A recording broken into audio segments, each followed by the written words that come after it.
Good morning, students. Welcome again in SST class. Chapter 7, the works we do, page number 55, new occupations. Okay. The development in science and technology brought in many new occupations and professions. कि जैसे science और technology का विकास हुआ उससे अनेक नौकरियां और व्यवसाय का उदय हुआ. A large number of industries, factories were set up to transform agriculture products like cotton, sugar, minerals like silver, iron ore, etc. अनेक फैक्ट्रियां लगाई गई किस चीज की? कॉटन, शुगर, मिनरल्स की. Many people started working in factories and living in nearby cities and towns. अनेक लोग इन फैक्ट्रीज में काम करने लगे जिसके कारण वह पास के ही शहरों और कस्बों में रहने लगे. They needed housing, education, health, sanitation, markets, transport and roads. अगर वह कस्बों में रहने लगे, शहरों में रहने लगे तो उन्हें किस चीज की जरूरत पड़ी? घर की, शिक्षा की, मार्केट की, ट्रांसपोर्ट्स की. Hence, people of different occupations were needed like mason, architects, engineers, designers, teachers, doctors, nurses, sweepers, salesmen, drivers, etc. तो जो लोग थे उन्हें अलग अलग व्यवसायों की भी जरूरत पड़ी. कैसे? कि जैसे मिस्त्री, आर्किटेक्ट, इंजीनियर, डिजाइनर, टीचर्स आदि. Iron and steel is a basic industry. Iron और जो स्टील है वह बेसिक इंडस्ट्री बन गई. इट यूज आयरन और for making industrial machinery, electrical machinery, defence equipments, railway tracks, railway engines, bridges, dams, car, buses, trucks and many other goods. Iron factory, steel factory में क्या क्या बनता होता है कि जैसे रेलवे ट्रैक के लिए उसका सामान और इलेक्ट्रॉनिक मशीनरी, डिफेंस का मशीन, डिफेंस के इक्विपमेंट्स जो डिफेंस को चाहिए, जो ब्रिज होते हैं, बांध होते हैं, उनका सामान उसमें बनता था. Steel industry start in India at Kulti in Bengal in 1870. A huge iron and steel industry was set up in Jamshedpur in 1907. Jamshedpur में आयरन एंड स्टील जो फैक्ट्री है वह कब बनाई गई? 1907 में. It was followed by many other steel plants around the regions where iron ore is mined. Thousands of people were employed as fitters, electricians, masons, painters, engineers, marketing experts, scientists, etc. वहां पर काफी लोगों को काम मिला. वो कौन थे? जैसे इलेक्ट्रिशियन हुए, पेंटर हुए, इंजीनियर्स हुए, etcetera. Dignity of labour. All forms of occupation jobs are known as labour. जितने भी जॉब्स और व्यवसाय होते हैं उसको हम लेबर कहते हैं कि जिस काम के लिए हमें पैसे मिलते हैं वह लेबर हो गई हमारी. दे मे बी मेंटल और intellectual. In manual labour physical strength is used more like mason, carpenter, butcher, sweeper, blacksmith, etc. जो मैनुअल लेबर होता है उनको फिजिकल यानी कि शारीरिक स्ट्रेंथ की यूज करते हैं वो उसमें. जैसे कौन? मैसन, मिस्त्री, carpenter, butcher, sweeper, etcetera. Intellectual labour require mental ability and educational qualification. जैसे like lawyer, doctors, engineers, teacher, pilot, scientist, etcetera. Intellectual labour को जो है एजुकेशनल क्वालिफिकेशन और मेंटल एबिलिटी की नीड होती है. There is general notation that intellectual labour is more important than manual labour. कहा जाता है कि जो इंटेलेक्चुअल लेबर है वह मैनुअल लेबर से ज्यादा इंपॉर्टेंट होती है. Some people look down upon manual labour.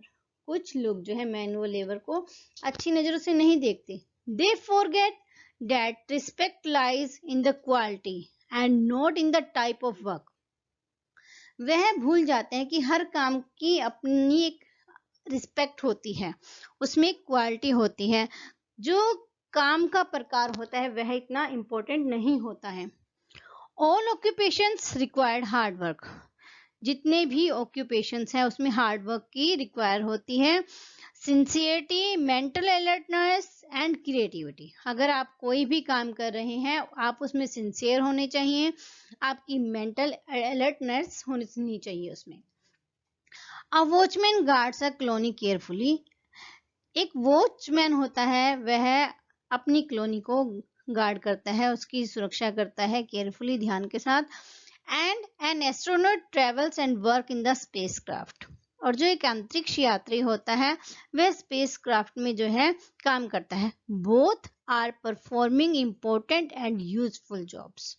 जो दोनों हैं वह बहुत ही महत्वपूर्ण नौकरी कर रहे हैं, वह दोनों ही इक्वल होते हैं। A story. Once a man named Hari went to a saint and begged for food. एक बार हरि जो होता है वह एक संत के पास जाता है और उससे खाने के लिए मांगता है। The saint asked, "What do you have in your house?" कि तुम्हारे घर में क्या है? हरि replied. हरि ने उत्तर दिया, "I have a blanket and is only big enough to cover my body and spread as a sheet." मेरे घर में एक कंबल है जो कि मेरी बॉडी को कवर करता है और उसी को मैं जो है अपनी शीट बना लेता हूँ। I also have a leather water bag. मेरे घर पर एक लेदर का वाटर बैग भी है, पानी का बैग है। The saint told him to go home and bring both the items. संत ने उसको बोला कि दोनों आइटम्स को आप यहाँ पर लेकर आओ, दोनों चीजों को। Hari brought the items and the saint asked the people present there, who will buy these. संत ने वहां पर उपस्थित लोगों से पूछा कि इसको कौन खरीदेगा। One man asked, I will take them for 5 rupees, कि मैं 5 रुपए में इसको ले सकता हूँ। Another man offered 10 rupees. The saint look the money and gave it to Hari, who then brought food with 5 rupees and an axe with the another 5 rupees. संत ने उसको 10 रुपए में बेच दिया। 5 रुपए का हरी ने खाना खाया और 5 रुपए से एक कुल्हाड़ी खरीदी। The sant told him. संत ने हरि से कहा, to cut wood with the axe, sell it and meet him after 1 week. कि तुम जाओ और कुल्हाड़ी से लकड़ी काटो और एक हफ्ते के बाद मुझे आकर मिलना। क्यों? कुल्हाड़ी से लकड़ी काट कर वह क्या करेगा? बेचेगा और उससे उसको क्या मिलेंगे? पैसे। After a week, Hari earned 50 rupees. He was happy. एक हफ्ते के बाद हरि 50 रुपए कमा चुका था, वह बहुत खुश था। The sant kept his hand on his shoulder and said, "You look happy because labor has dignity, but begging brings shame."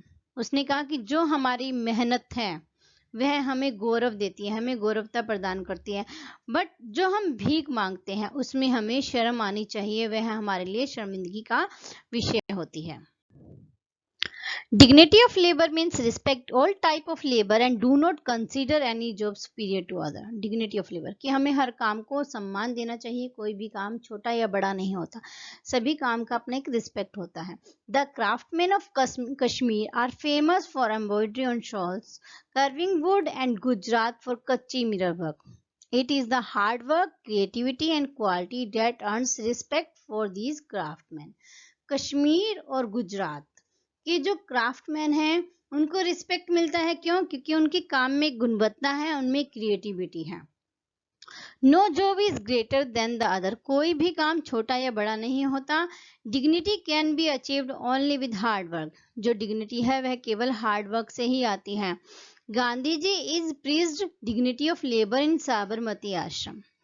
The people living in the ashram were told to clean the toilets and surrounding themselves.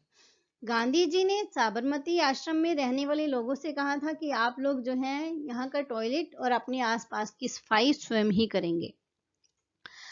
Every work is respectable, dignified and important for the society. हर काम समाज के लिए respectable होता है, dignified होता है, important होता है। People doing manual labour are not inferior in any way. कि लोगों द्वारा किया गया काम किसी भी वे में इंफीरियर नहीं होता। A dignified work becomes undignified only if it is done in a wrong way और बाय अनफेयर मीन्स। कोई भी काम अगर हम अनफेयर मीन्स से करते हैं या रोंग करते हैं वह तभी अनडिग्निफाइड हो सकता है। Many families have domestic help to take care of their household, house, chores and children. कई घरों में अपने घरेलू काम के लिए जो है हाउस होल्ड कोर्स के लिए बच्चों की देखभाल के लिए हम मदद लेते हैं। It is important to talk politely with maid, servant and respect them for their work. हमें चाहिए कि हम घर में काम करने वाली जो मेड है, सर्वेंट है, नौकर हैं, उन सबके साथ पोलाइटली और रिस्पेक्टफुली बात करें। Do you know Gandhi ji said, Gandhi ji ने क्या कहा?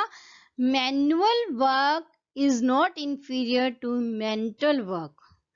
कि जो मैनुअल वर्क होता है वह किसी भी तरह से इंफीरियर नहीं होता है मेंटल वर्क से। तो हमने इस पार्ट में क्या देखा कि dignity of labour is important for us. Sometimes children do not feel proud of the occupations of their parents. कई बार बच्चे अपने माता पिता के काम पर प्राउड फील नहीं करते। The son of a tailor may wish that his father were a doctor. Tailor का बच्चा सोचता है कि काश मेरे पिताजी डॉक्टर होते। But do we not require a tailor, कि हमें क्या टेलर की जरूरत नहीं है? As much as we need a doctor, कि जैसे हमें डॉक्टर की जरूरत है, क्या हमें टेलर की जरूरत नहीं है? Hence it is important to know that it is the hard work, devotion to duty and pride in the quality of work of many people that make our life comfortable. कि लोगों का जो devotion है और उनका जो quality of work है वो ही हमारी लाइफ को कंफर्टेबल बनाते हैं। Do you no honesty living is respectable living, कि जो ऑनेस्टी है वही ही रिस्पेक्टेबल लिविंग है। कि अगर हम ईमानदारी से अपना काम कर रहे हैं तभी हमारा आदर होता है। Now your homework is read the chapter carefully and try book work. Thank you and have a nice day.